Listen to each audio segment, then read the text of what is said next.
அனைவருக்கும் வணக்கம்.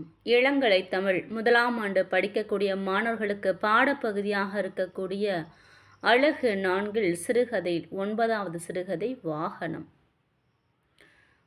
கதை மாந்தர்கள் பாக்கியம், பாக்கியத்தின் பெற்றோர், தம்பி, தாத்தா, சித்தப்பா, மாமா, சித்தி, கமலா சித்தி, பாக்கியத்தின் தங்கை ஆனந்தி, பாக்கியத்தின் தோழன் மணிவண்ணன் மற்றும் தம்பியின் மனைவி மற்றும் குழந்தைகள் ஆவார். வாகனம் என்ற சிறுகதையின் ஆசிரியர் அம்பை ஆவார். அம்பை என்கிற CS லட்சுமி அவர்கள் தமிழின் சிறந்த பெண் படைப்பாளிகளில் ஒருவர். 1960களின் பிற்பகுதியில் எழுதத் தொடங்கியவர். பெண் நிலை நோக்கினை வெளிப்படுத்தும் வகையிலான தமிழ் சிறுகதையில் முன்னோடி ஆவார். பல பெண் படைப்பாளிகள் தொட சிரமப்படும் விடயங்களை சர்வ சாதாரணமாக தொட்டுச் சென்றவர். உறவு, காதல், திருமணம், அரசியல், இசை என்று பல்வேறு பரிமாணங்களை தொட்டவர். பெண்களின் வாழ்க்கையை, அதுவும் சுய சிந்தனை கொண்ட படித்த பெண்களை மிக இயல்பாக படைத்தவர். தமிழகத்தின் எல்லை கடந்த நிலப்பகுதிகளையும் களனாக கொண்டு இவரது கதைகளில் பெண்களின் உறவு சிக்கல்கள், பிரச்சனைகள், குழப்பங்கள், கோபதாபங்கள், சமரசங்கள் யாவும் கிண்டலான துணியில் கலாபூர்வமாக வெளிப்படுகின்றன. இவர் ஸ்பேரோ என்ற அமைப்பை நிறுவி அதன் இயக்குநராக செயல்பட்டு வருகின்றார். டாக்டர் CS லட்சுமி என்ற தன்னுடைய இயற்பெயரில் the Hindu, the economics and political weekly, the Times of India என்ற போன்ற ஆங்கில பத்திரிகைகளுக்கு அவ்வப்போது எழுதி வருகிறார். இவர் எழுதிய சிவப்பு கழுத்துடன் ஒரு பச்சை பறவை என்ற சிறுகதை நூலுக்கு 2021ஆம் ஆண்டுக்கான சாகித்ய அகாடமி விருதை அறிவிக்கப்பட்டு பெற்றார். 1944ஆம் ஆண்டு கோயமுத்தூரில் பிறந்த இவர் 1977 விஷ்ணு என்பவரை திருமணம் செய்து கொண்டார். திருமணத்திற்கு பின்னர் கணவருடன் செய்து கொண்ட ஒப்பந்தத்தின்படி குழந்தை பெற்றுக்கொள்வதில்லை என்று முடிவு செய்தவர். பொருளாதார காரணங்கள் மட்டுமின்றி படைப்பு மற்றும் தான் தேர்ந்தெடுத்த சமூக பணிகளுக்கு குழந்தைகளை உள்ளடக்கிய குடும்பம் அமைப்பு தடையாக இருக்கும் என்பது இவரது கருத்தாக இருந்ததால் வரலாற்றில் முதுகலை பட்டமும் அமெரிக்க கல்வியில் முனைவர் பட்டம் பெற்றவர். தமிழ், ஆங்கிலம், ஹிந்தி மற்றும் கன்னடத்தில் புலமை பெற்றவராக திகழ்ந்தார். தங்கராஜ் எங்கே என்ற சிறுவர் திரைப்படத்திற்கு வசனம் எழுதியுள்ளார். முதல் அத்தியாயம் என்ற சிறுகதையை திரைப்படமாக தயாரித்து வெளியிட்டுள்ளார். இவரது நூல்களாக வெளிவந்த நூல்கள் அந்தி மாலை, ஒரு கருப்பு சிலந்தியுடன், அந்தேரி மேம்பாலத்தில் ஒரு சந்திப்பு, சிறகுகள் முறியும், வீட்டின் மூலையில் ஓர் சமையல் அறை, காட்டில் ஒரு மான், சக்கர நாற்காலி, சஞ்சாரி, தண்ணி அடிக்க, வற்றும் ஏரியின் மீன்கள், பயணப்படாத பாதைகள், சொல்லாத கதைகள் போன்றவையாகும். சொல்லாத கதைகள் சுதந்திர போராட்டத்தில் பங்கு பற்றிய பெண்கள் கதைகளையும், தலித் எழுத்தாளர்கள் ஆகியவர்களின் வாய்மொழி வரலாற்று பதிவுகளையும் நூலாக வெளியிட்டுள்ளார். ஆங்கில மொழிபெயர்ப்பில் a purple sea in a forest, a tear, the face behind the mask of woman in Tamil literature and society and woman writers இவரது ஆராய்ச்சி நூலாகும். 1960 ஆண்டிலிருந்து எழுதி வரும் அம்பையின் சிவப்பு கழுத்துடன் ஒரு பச்சை பறவை என்ற நூல் 2021க்கான சாகித்ய அகாடமி விருதினை பெற்று ரூபாய் 1,00,000 மதிப்புள்ள காசோலையும் வழங்கப்பட்டுள்ளது. நமக்கு பாடப்பகுதியில் இருக்கக்கூடிய சிறுகதை வாகனமாகும். ஆசிரியர் அம்பை. எல்லோருக்கும் அவரவர் தேவைக்கேற்ப ஒரு வாகனம் இருக்கிறது. அவரவர் தகுதியை ஒட்டியும் அமைந்தது வாகனம். சிவனுக்கு நந்தி, முருகனுக்கு மயில், விஷ்ணுவுக்கு கருடன், சனீஸ்வரனுக்கு காகம், யமனுக்கு எருமை, அத்தனை பெரிய உடம்புடைய விநாயகருக்கு கூட அதிகம் பயணம் செய்யாமல் அரச மரத்தடியில் அமர்ந்திருந்தால் போதும் என்றாலும் வாகனக்குறை இருக்கக்கூடாது என்று ஒரு மூஞ்சுரு வாகனம் துணையாக இருந்தது. நாயகருடன் வாகனத்தில் ஒண்டி கொண்டு விடும் தேவிகளுக்கு கூட சொந்த வாகனத்தை பொறுத்தவரை குறையில்லை. பாகேஸ்வரிக்கு அன்ன வாகனம், பத்மசாணிக்கு நாக வாகனம், மகேஸ்வரிக்கு ரிஷப வாகனம், மீனாட்சிக்கு குதிரை வாகனம். இவைகளை தவிர சிலர் சும்மா இருக்கும்போது சிவப்பு தாமரை அல்லது வெள்ளை தாமரையில் மிதந்தபடி இருக்கிறார்கள். சற்று உக்கிரமாக செயல்பட நினைக்கும் பெண் கடவுள்கள் சிங்கத்தின் மீது ஏறி அதன் பிடரியை பிடித்தபடி தங்கள் பயணத்தை துவக்கி விடுகிறார்கள். இவ்வாறாக தேவிகள் ஒருபுறம் இருந்தாலும் அரசிலம் குமரிகள் மற்றும் ராணிகள் எத்தனை பேர் யானை ஏற்றம் குதிரை ஏற்றம் செய்யவில்லை என்றாலும் தேரோட்டியர்கள் கூட இருக்கின்றார்கள். காவியத்தின் நாயகிகள் புஷ்பக விமானத்தில் பறந்திருக்கிறார்கள். ஆங்கிலத்தில் குழந்தைகளுக்கான தேவதைகள் வரும் புனைக்கதைகளில் சூனியக்காரிகள் கூட துடைப்பக்கட்டையில் பறந்து வருவார்கள். ஆனால் பாகியத்துக்கு ஒரு வாகனத்திற்காக ஆசைப்பட இத்தனை புராண சரித்திர காவிய பின்புலம் இருந்தது. இருந்தும் வாகனம் யோகம் பாகியத்துக்கு அமையவில்லை என்று எளிமையாக சாதாரணமாக ஒரு வீட்டில் வாழக்கூடிய ஒரு பெண்மணிக்கு தனக்கென்று சொந்தமாக ஒரு வாகனம் வைத்து கொள்ள முடிவதில்லை. அப்படியே தனக்கென்று சொந்தமாக வாகனம் வைத்து கொண்டால் அந்த வாகனத்தால் பல பிரச்சனைகள் ஏற்படும் என்ற கதையை முன்னிறுத்தி சுயமாக பெண்கள் எந்த ஒரு முடிவையும் எடுக்க முடியாது, தனக்கென்று எதையும் வைத்து கொள்ள முடியாது என்று கதையை முன்னிறுத்தி சமூகத்தில் நடக்கக்கூடிய நிகழ்வுகளை வெளிப்படுத்தியுள்ளார் ஆசிரியர் அம்பை. கதைகளில் முக்கிய கதாபாத்திரம் பாக்கியம் ஆவாள். அவள் சின்ன குழந்தையாக இருக்கும் பொழுதே அவளுக்கு 3 சக்கர சைக்கிளும் பெடல் போன்ற வண்டியும் எதுவும் இருந்ததாக நினைவில்லையாம். 10 மாதத்திலே அவள் நடக்க ஆரம்பித்ததுனால எதுவுமே அவளுக்கான வாகனம் வாங்கலை. நடைவண்டி கூட அவளுக்கு இல்லை. குடும்பத்து புகைப்பட ஆல்பத்தை புரட்டும் பொழுது அவளுடைய பெரிய குடும்பத்து அத்தனை ஆண்களுமே 3 சக்கர சைக்கிளோடையோ அல்லது சின்ன மோட்டார் வண்டியோடையோ அது மேலே அமர்ந்தபடியோ புகைப்படம் எடுத்திருக்காங்க. இந்த புகைப்படத்தில் அவளும் இருக்கிறான். ஆனால் அவள் மரப்பாச்சி பொம்மையை கையில் பிடித்தபடியோ அல்லது அழகிய வேலைப்பாடு செய்த வெல்வெட்டு மெத்தை உள்ள மர நாற்காலியை பிடித்தபடியோ தான் இருக்கிறான். அவன் மட்டும் இல்லை, அந்த குடும்பத்தில் வாழ்கிற அத்தனை பெண்களுமே குழந்தைகள் பெரியவர்கள் என பேதமில்லாமல் அந்த அலங்கார நாற்காலியை பிடித்து தான் குடும்பத்தோடைய புகைப்படத்தை எடுக்கிறாங்க. அதோட முதுகையோ கை கால் என்று வயதிற்கேற்றபடி ஒரு பகுதி பெண்கள் சார்ந்து நிற்க உதவியாக இருந்துச்சு. எதையாவது பிடித்து கொள்ளாமல் பெண் பிறவிகள் நிற்க முடியாது அப்படிங்கிறத அந்த குடும்பத்துக்கு புகைப்படம் எடுக்கக்கூடிய புகைப்படக்காரருக்கே அது உறுதியாக போயிடுச்சு. ஆண்கள் தனித்து வாகனங்களில் அமர்ந்தோ அதை பிடித்து கொண்டு இருக்காங்க. ஆனால் பெண்களுக்கு அந்த நாற்காலி தான் துணையாக இருக்குது அப்படின்னு புகைப்படக்காரர் நினைக்கிறாராம். ஆண்களுக்கு குழந்தை பருவத்திலிருந்தே சக்கரங்கள் உள்ள வாகனங்கள் துணை நின்றன. அரை யானை கணம் கனத்த அசைக்கவே முடியாதபடி பூமியில் அழுந்தி நின்ற தேக்கு நாற்காலி தான் பெண்களுக்கு துணையாக இருந்துச்சு அப்படிங்கிற மாதிரி சொல்ல வருது. இதில் அம்மா வழி தாத்தா வாங்கிய முதல் கருப்பு பியூக் கார் மேலே ஷூட்டு கோட்டோட போட்டு சாய்ந்து நின்ற வரை தாத்தா புகைப்படம் எடுக்கிறாரு. பின்பு அதே போலீஸ் மாமாக்கள் புகைப்படங்களும் இருந்துச்சு. 3 சக்கர சைக்கிளிலிருந்து பியூக் கார் வரை ஒரு அதிகாரப்பூர்வமான வாகன முன்னேற்றம் ஆண்களை பொறுத்தவரை நமக்கு கண்கூடாவே தெரிஞ்சிச்சு அப்படின்னு சொல்லி சொல்கிறாங்க. அப்பாவோட குடும்பத்தை எடுத்துக்கிட்டோம் அப்படின்னா, சித்தப்பா இன்ஸ்பெக்டர் ஆகி பதவி உயர்வு ஏற்பட்ட போது அவர் பளபளத்தபடி ஒரு மோட்டார் பைக்கு வாங்கி அதில் வராரு.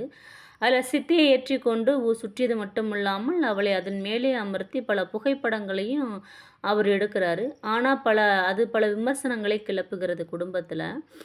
அதன் தோல் இருக்கை மேலே அமர்ந்து விட்டபடி சித்தியை எப்படி மீண்டும் தூய்மைப்படுத்துவது அப்படிங்கிற சர்ச்சைகள் நீடிக்கின்றன குடும்பத்தில். சாணத்தை போட்டு மோட்டர் பைக்கை கழுவுறதா அல்லது சித்தியையே சாணத்தில் போட்டு குளிப்பாட்டுறதா அப்படிங்கிற மாதிரி பட்டிமன்றம் நடக்குது. முடிவில் எல்லாவித மீறல்களுக்கும் பிறகு ஏதாவது ஒரு நிவாரணச் சடங்கு செய்யணும் அப்படிங்கிறதுக்காக ஒரு புரோகிதரை அழைத்து அவருடைய யோசனைப்படி பசுவுடைய கோமியத்தை ஒரு துளி கலந்த எதையோ விழுங்கி சித்தி தன்னோட சுத்திகரிச்சுக்கிட்டான் அப்படிங்கிற மாதிரி பாக்யம் சொல்கிறான். ஒரு முறை அவள் சுத்திகரிக்கப்பட்ட பின்பு எந்த விமர்சனமும் அவன் மேலே எழும்பலை. அதாவது அந்த சித்தி மேலே எப்பயும் போலவே அவள் சித்தப்பாவோட மோட்டரில் வாகனத்தில் பயணம் செஞ்சான் அப்படிங்கிறாங்க. கூட்டமாக இருந்தாலும் மழையாக இருந்தாலும் பேருந்து அல்லது மின்ரயிலை பிடித்தபடி அலுவலகத்துக்கு செல்லணுங்கிறது கட்டாயமாக இருக்கிறனால அந்த நகரத்துலேருந்து அத்தனை பேருடனும் பாக்கியங்கிறவ கலந்து போயிட்டுருக்குறா, தினமும் கலந்து போயிட்டுருக்கான். அப்போ ஆவேசமழை இருந்தாலும் கூட வச்சுக்கிற குடையினால் எந்த ஒரு பயனும் இல்லை. குடையை பிரித்தாலே அது கம்பியை நீட்டபடி மடங்கி ஒன்றும் இல்லாமல் வீணாயிரும். மலைக்கோட்டும் தொப்பியும் தான் கை கொடுக்கும். ஆண்கள் தங்களுடைய கால் சிராயை முட்டுக்கு மேல் மடக்கி விட்டு காலணியை பிளாஸ்டிக் பையில் போட்டுக்கிட்டு அவங்க பாட்டுக்கு நடப்பாங்க. பேருந்தை நோக்கியோ ரயில் பெட்டி நோக்கியோ மழை காலத்துக்கு நோக்கி நடந்து போவாங்க. ஆனால் பெண்கள் ரொம்ப சிரமப்படுவாங்க. மழை காலத்துக்கென்ற புடவைகள் பெண்கள்கிட்ட இருந்தாலும் பருத்தி அல்லாத வேகமாக உலர்ந்து விடும் செயற்கையிலை புடவைகள் இருந்தாலும் அது முட்டுக்கு மேலே ஏறிடும். சல்வார் கமிஸாக இருந்தாலும் சல்வார் முட்டு வரை மடக்கப்பட்டு நடக்கப்படும். இப்படி ஆயிரக்கணக்கான பலவித வடிவும் வயதும் உள்ள பெண்கள் வந்து வேலைக்கு போகணும் அப்படிங்கிற மும்முரத்தில் போயிட்டுருக்கும் பொழுது தவறான ஒரு எண்ணங்கள் கொண்ட ஆண்கள் வந்து இடிக்கிறதையும் கவனிக்க போக மாட்டாங்க. ஏன்னா நின்று பதில் பேச மாட்டாங்க. அவ்வளோ வேகத்தில் அவங்க போய் ஆகணும். அவன் வந்து உனக்கு அம்மா இல்லையா, அக்கா இல்லையா, தங்கச்சி இல்லையா அப்படின்னு கூட கேட்க முடியாது. அதை கூட அவங்க அந்த கூட்டத்தில் இருக்கிற ஆண்கள் வந்து சிலர் வந்து தவறாக பயன்படுத்திக்குவாங்க அப்படிங்கிற கருத்தையும் அவள் முன்வைக்கிறாள். அவள் வந்து தினமும் ஈரடுக்கு பேருந்தில் தான் போவான். அது முண்டி எடுத்துக்கிட்டு ஏறுறப்ப அவங்க வந்து முன்னாடி போன்னு சொல்லிட்டு அவரோட நடத்துனர் வந்து சொல்லுவார், ஏ குடை, ஏ மஞ்சள் புடவை, ஏ கருப்பு பேண்ட்டு, உள்ளே போன்னு சொல்லி மிரட்டிக்கிட்டே இருப்பார். இது நாளும் அவள் சந்திக்கக்கூடிய நிகழ்வுகளில் ஒன்று, பயணங்களில் ஒன்று. இப்படியாவது அடித்து பிடிச்சிட்டு ஏறிட்டு இன்னொரு பஸ் ஸ்டாண்டில் போய் இறங்கி அதுக்கப்புறம் மின் ரயிலில் போய் ஏறணும். அப்போ வந்து பாலத்தை தாண்டி போகணும். பாலத்திலேருந்து கீழே இறங்கி அடுத்த விரைவு ரயிலில் போய் பிடிக்க போகணும். இதுதான் அவள் ஒவ்வொரு நாளும் சந்திக்கக்கூடிய அலுவலக பயணம். வாகியத்தோட அம்மா காலத்திலேயே வந்து சைக்கிள் ஓட்டி பழகுற அந்த வழக்கம் இருந்துச்சு. சைக்கிள் ஓட்ட மகாராஷ்டிரா புடவை கட்டிக்கிறதா ரொம்ப ஒரு நல்லாயிருக்கும். ஏன்னா அவங்க மகாராஷ்டிராவை சேர்ந்தவங்க அப்படிங்கிறனால பத்திரிகைகளில் கூட முட்டு வரை ஸ்கர்ட் போட்ட மேல்நாட்டு பெண்கள் சைக்கிள் ஓட்டுக்குள்ள விளம்பரங்கள்லாம் வரும். அம்மாவுடைய காலத்துலேயே வரும். ஆனால் தாத்தா வந்த பிறகு தாத்தா வாங்கின வண்டி தான் வீட்டுக்கே வாகனமாக இருந்துச்சு. அவர் வந்து தாத்தா வந்து பக்கத்து வீட்டில் கொஞ்சம் தள்ளி அவர் இருந்தார். மாமாக்கள் வந்து கல்லூரிக்கு போகிறதுக்கு ராலே அப்படிங்கிற சைக்கிளில் போயிட்டு வருவாங்க. அது குறுக்க கம்பி உள்ள சைக்கிளாக இருக்கும். ஒரு முறை கமலா சித்தி வந்து அந்த சைக்கிளை ஓட்ட பழகிட்டு தங்கைக்கு சொல்லி கொடுத்தா. தங்கை ஆனந்திக்கு அவள் சொல்லி கொடுக்குறான். அப்படி சொல்லி கொடுக்கும் பொழுது அந்த ஆனந்தமாக இருக்கும். அந்த காலை மடக்கி பெடலை அடித்து ஓட்டி வேகமாக ஓட்டுறதை பார்க்குறதுக்கே தாத்தாவோட காரில் போகிறத விட இதில் போகிறது சந்தோஷமாக இருக்கும். பறக்கும் குதிரையை போல கற்பனை ஓடும். ரெக்கைகளை விரித்து வானத்தில் பறக்கிறது போல் ஒரு வெள்ளை குதிரையில் உட்காந்து பறக்கிறது போல் இருக்கும். அவ்வளோ மகிழ்ச்சியாக இருக்கும். என்ன தான் அப்பா தாத்தா ஓட்டுற காரில் நம்ம போனாலும் சித்தி ஓட்டுற மாதிரி இருக்காது. அந்த மகிழ்ச்சி இருக்காது. அவ்வளோ ஒரு சுகமாக இருக்கும் அப்படிங்கிற மாதிரி பாக்கியம் சொல்கிறா. அப்படி மின் ரயிலில் போகும்பொழுது ஜன்னல் ஊடே பார்க்கும் பொழுது சைக்கிளு, ஜீப்பு, காரு எல்லாம் கண்ணில் படும். இருடுக்கு பேர் வந்து மேலேருந்து பார்த்துட்டு தண்ணி லாரி, பார வண்டி எல்லாம் இருக்கும். பல வண்ணங்களில் பல வடிவங்களில் காருகள் எல்லாமே போய்கிட்டு இருக்கும். வாகனங்களுக்கு குறைவே இருக்காது. அப்படி அவள் ஒரு முறை பார்க்கும் பொழுது ஒரு ஆக்சிடெண்ட் ஆயிடுது. குடும்பத்தோடு அவங்க விழுந்துடுறாங்க. அதில் வந்து பெண்கள் வந்து பாதிக்கப்பட்டு சிலர் இறந்துடுறாங்க. சிலர் வந்து பெரிய காயத்தோடு காணப்படுறாங்க. இப்போ கூட தான் ஒரு 2 நாளைக்கு முன்னாடி ஒரு பையன் வேகமாக வந்து இடித்து அவன் இறந்துட்டான் அப்படிங்கிற செய்தி அந்த கூட்டத்தில் ஒருத்தவங்க சொல்லிகிட்ருக்காங்க. வாகனங்கள் எப்போ அதிகமாச்சோ அதே போல் விபத்துகளும் அதிகமாகிருச்சு. நிறைய பேர் வீடு திரும்புகிறதே பெரிய விஷயமா போயிட்டுருக்குது. காலையில் போனால் மழையில் வீட்டுக்கு திரும்புமா அப்படிங்கிற சந்தேகமும் இருக்குது அப்படின்னு ஒரு புறம் போயிட்டுருக்கு. இவளுக்கு தம்பி 1 வயதாக இருக்கும் பொழுது அவனுக்கு 3 சக்கர வாகனத்தை வந்து கொடுக்குறாங்க. அவன் வந்து கருப்பு வண்ண சைக்கிளாக இருக்குது. அவன் 4 வயதாகும் பொழுது அவன் எந்தெந்த பருவத்தை அடையிறானோ அந்தந்த பருவத்துக்கு தகுந்தது போல் வீட்டில் அவனுக்குன்னு வாகனம் இருக்கே தவிர உங்கள் வீட்டில் இருக்கிற பெண்களுக்கு வந்து வாகனம் இல்லாமல் இருந்துச்சு. கொஞ்சம் பெருசாகிறான். சைக்கிளில் பெடல் உள்ள சைக்கிளை வாங்கி தராங்க. அந்த ஓட்டும் பொழுது அவளுக்கு அப்படியே எண்ணற்ற மகிழ்ச்சி. ஒரு எடை இல்லாமல் வானத்தில் பறக்கிறது போல் சந்தோஷமாக அவங்க சித்தி எப்படி சைக்கிளை வச்சு கூட்டிகிட்டு போனாங்களோ அதுபோல் அவளுக்கு அந்த எண்ணங்கள் வந்து போகுது. பார்க்க போனால் சின்ன வயசில் அவள் கைவிட்டு ஓட்டுற அந்த பழக்கம்தான் அவன் முன்னாடி வந்து நிற்கிது.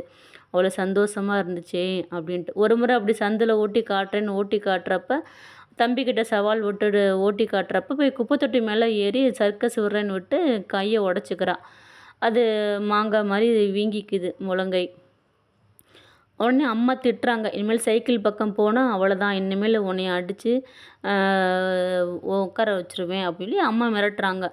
இது மாதிரி கை காலை உடச்சிட்டிங்கன்னா உன்னை யார் வந்து திருமணம் செஞ்சுக்குவான் அப்படின்னு சொல்லிட்டு இருக்கும் பொழுது இவளுக்கு கோவம் வந்துடுது. தம்பி மட்டும் சைக்கிள் ஓட்டுறான், அவனுக்கு கை கால் உடஞ்சா அவனை யார் கட்டிக்குவான் அப்படின்னு சொல்லி கேட்குறான். வாக்குவாதம் பண்ணிகிட்டே இருந்தீங்கன்னா அவ்வளோதான் அப்படிங்கிற மாதிரி அம்மா திட்டிட்டு உள்ளே போகிறாங்க. வேறு இடத்துக்கு கிண்டிக்கு குடியேறி போகிறாங்க. அப்போ குதிரையை பார்த்தோன்னா நான் குதிரை சவாரி செய்யணும், ஏதாவது ஒரு சவாரி செஞ்சுக்கிட்டே இருக்கணுங்கிறது பாக்கியத்தோட விருப்பமாக இருந்துச்சு. உனக்கு இதே பழக்கமாக போயிடுச்சுன்னு சொல்லிட்டு அம்மா திட்டினதுனால குதிரை சவாரியும் அவளுக்கு வந்து விலக்கப்பட்ட ஒன்றாக போயிடுச்சு. அப்போ டெல்லியில் மேல் படிக்கிறதுக்காக பாக்கியம் போகிறா. அப்போ அவன் ஃப்ரெண்டு வந்து தோழன் மணிவண்ணன் வந்து புது ஸ்கூட்டரை வாங்குறான். வா பாக்கியம் நம்ம 2 ரவுண்டு போயிட்டு வரலான்னு சொல்லி கூப்பிட்றப்ப அவனுக்கு வந்து அந்த பழைய அந்த ஓட்டுற அந்த பக்குவமெல்லாம் மறந்து போயிருச்சு. எருமைகள், நாய்கள், பன்றிகள், மணிலா சைக்கிள்கள் இவெல்லாம் பின்னாடி கடந்து போனாலும் இவனுக்கு புது மாடு மாதிரி மிரண்டுக்கிட்டு போகிறான் மணிவண்ணன். இவன் என்ன பண்ணிடுறான், அவசரப்படுத்துகிறப்ப இந்த லாரிலாம் வந்து ஹார்ன் அடிக்கிறப்ப இவன் பயந்துக்கிட்டு பிரேக்கை வேகமாக அழுத்துறான். அந்த பிரேக்கை வேகமாக அழுத்துறப்ப சடன் பிரேக்கு போடுறப்ப இவன் அந்த ரோட்டில் சாலையில் சரி செய்வதற்காக போடப்படும் சரளைக்கற்கள் மேலே போய் அவள் விழுந்துடுறான். விழுந்த உடனே ஐயோ நீ ஒழுங்காக பிடிக்க மாட்டேன்னு சொல்லிட்டு மணிவண்ணன் திட்டுறான். சரி அந்த இடத்துல அவனை திட்டக்கூடாது அப்படிங்கிறதுக்காக சரி இன்னைக்கு நம்ம விழுப்புண் பட்டது போதும், நாளைக்கு வச்சுக்கலாம், எனக்கு போதும், எனக்கு உன்னோட பயணம் செஞ்சது போதும் அப்படிங்கிற மாதிரி போயிட்டுருக்கா. இந்த கதை ஒரு பக்கத்து போனாலும் மீண்டும் அந்த மின் ரயிலில் வந்து ஜன்னல் வழியாக அவள் பேருந்து எப்பயுமே போகிற அந்த பேருந்து அடுக்கில் பார்த்துட்டு இருக்கும் பொழுது பச்சை, கருப்பு, மஞ்சள், வெள்ளை பல வடிவங்களில் வசீகரமான வாகனங்கள்லாம் போயிட்டுருக்குது, பயணம் செஞ்சிட்ருக்காங்க. பெண்கள்லாம் ஹார்ன் அடிச்சுட்டு போயிட்டுருக்காங்க, வேகமாக போயிட்டுருக்காங்க. இதில் ஒருத்தர் வந்து குழந்தையோட அழுகை சத்தத்தை வச்சுக்கிட்டு ஹார்ன் மாதிரி வச்சுருக்காரு. திடீர்னு நம்ம நடந்து போகும்பொழுது குழந்தையோட அழுகை சத்தத்தை கேட்டாக்க குழந்தை அழுகுதா இல்லை வண்டியோட ஹார்ன் அடிக்குதான்னு தெரியாமல் பயந்துக்கிற ஒரு சூழலில் இருக்குது. தூரத்தில் இருந்து பார்த்தோம்னா கருப்பு மஞ்சளும் கலந்த சமோசா மாதிரி ஆட்டோக்கள்லாம் தெரியும். புழுதி வாகனம் பயங்கரமாக இருக்கும். நடந்து போனாக்கா ரொம்ப புழுதி அடிக்கும். அவ்வளோ ஒரு ஒரு மரண போராட்டமாக இருக்கும். தினமும் போயிட்டு வர்றது ஒரு மரண போராட்டமாக இருக்கும். தெருக்களில், வீதிகளில், நெடுஞ்சாலைகளில் குருதியையும் குப்பையையும் புகையையும் அப்பிக்கொண்டு வாகனங்கள் அசுர கணங்களில் ஓடிட்டுருக்குது அப்படிங்கிற மாதிரி சொல்கிறான். இப்படி காலங்கள் இப்படியே போயிட்டுருக்கு. தம்பிக்கு திருமணம் ஆகுது. கல்பாக்கத்தில் உள்ள தம்பி வீட்டுக்கு மாறுதலாகி வேலையை மாறுதலாகி அவள் போகிறான். தம்பி கூப்பிட்றான், கடலைப்பாக்கம் வாங்கக்கா, இங்கே இருக்கும் மீனவர்கள் எனக்கு ஒரு நல்ல நண்பர்கள், அதில் ஒரு நெருங்கிய நண்பர் இருக்கான், அவன் நல்ல கவிதை எழுதுவான், கட்டு மரத்தில் நம்மளை போய் சுற்றி காமிச்சிட்டு வரேன் அப்படின்னு சொல்லி சொன்னான். அவன் சினிமா பாடல் எழுதுறதுக்கு ரொம்ப ஆசையாக இருக்கிறான், அதனால் நீ ஒரு முறை கண்டிப்பாக வரணும்னு என்னை கூப்பிட்டா நீயும் வாக்கா அப்படிங்கிற மாதிரி அக்கா தம்பியை அழைக்கிறான். அக்காவும் போகிறாங்க.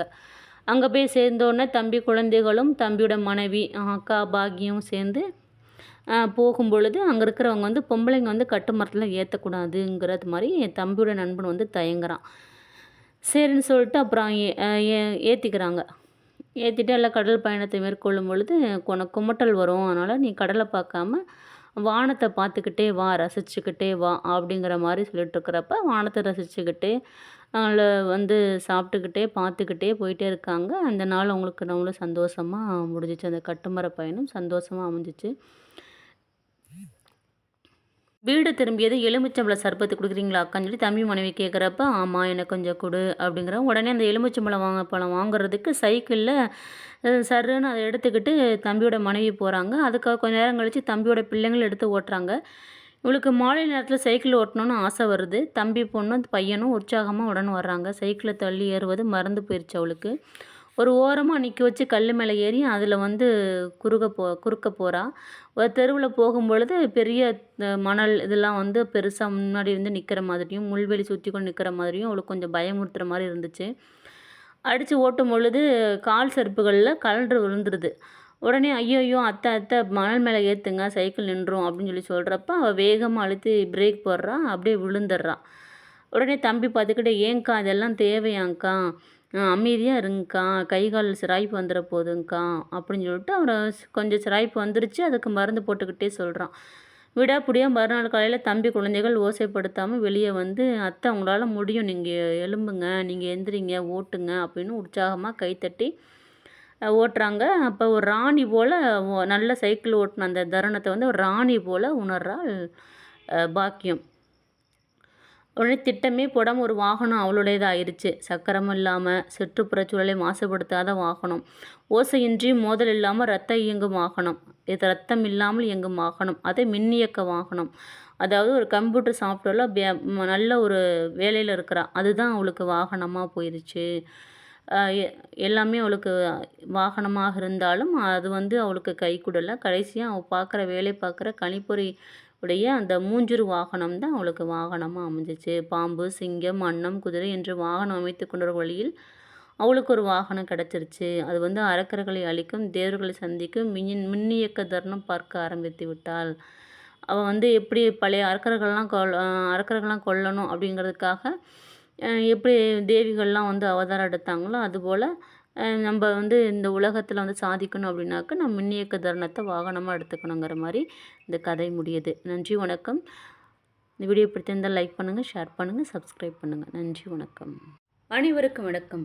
இளங்கலை தமிழ் 1ஆம் ஆண்டு படிக்கக்கூடிய மாணவர்களுக்கு பாடப்பகுதியாக இருக்கக்கூடிய அழகு 4 சிறுகதை 9வது சிறுகதை வாகனம். கதை மாந்தர்கள்: பாக்கியம், பாக்கியத்தின் பெற்றோர், தம்பி, தாத்தா, சித்தப்பா,